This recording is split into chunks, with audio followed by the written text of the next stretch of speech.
मनसब संभालने के 6 घंटे बाद ही ट्रंप एक्शन में आ गए। साबिका हुकूमत के तमाम ऑर्डर्स उड़ाने का ऐलान। 6 एग्जीक्यूटिव ऑर्डर्स पर दस्तखत कर दिए। कैपिटल हिल हमला केस में सजा पाने वाले और मुकदमात का सामना करने वालों के लिए आम मुआफी का ऐलान। कैपिटल वन एरिना में तकरीब से खिताब में कहा, सरहदी कवानीन को सख्त करेंगे। साबिका इंतजामिया के तमाम ऑर्डर्स 5 मिनट में ख़त्म हो जाएंगे। अमरीकी सदर डोनाल्ड ट्रंप ने ब्यूरोक्रेसी के लिए खतरे की घंटी बजा दी। नए कवानीन लाने का ऐलान कर दिया। कहा, ज़्यादातर ब्यूरोक्रेट्स नौकरी से फारिग होंगे। टिप्स एंड टैक्स कानून को ख़त्म कर दिया।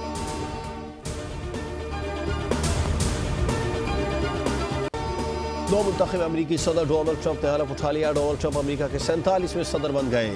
नौमुंतखब अमरीकी नायब सदर जेडी वेंस ने भी हलफ उठाया। चीफ जस्टिस जॉन रॉबर्ट्स ने उनसे ओहदे का हलफ लिया। तकरीब में Joe Biden, Bill Clinton, George W Bush, Barack Obama, Elon Musk, Mark Zuckerberg समेत दीगर अहम शख्सियात ने शिरकत की।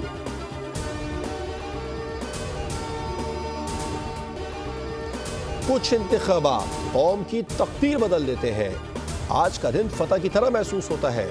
एलोन मस्क का एरिना में तकरीब से खिताब। कहा, इंसानी तहजीब की राह में कांटे निकालने का वक्त आ गया। हमारे पास महफूज शहर और सरहदें होंगी।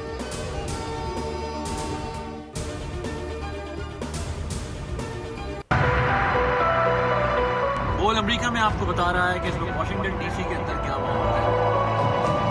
बोल जो है वो आपको एक एक लम्हे की खबर दे रहा है। अमरीकी सदर की तकरीब अलग-बर्दारी कब, कहाँ, क्या हुआ, बोल न्यूज़ सब कुछ बताता रहा। Senior anchor person Adil Abbasi ने नाज़रीन के दिल छू लिए। अपने मखसूस अंदाज में देखने वालों को बोल न्यूज़ से जोड़े रखा। पाकिस्तान का वाहिद न्यूज़ चैनल से बोल न्यूज़ कैपिटल हिल पर मौजूद रहा। अमरीकी मौसम से मुतालिक आगाही दी।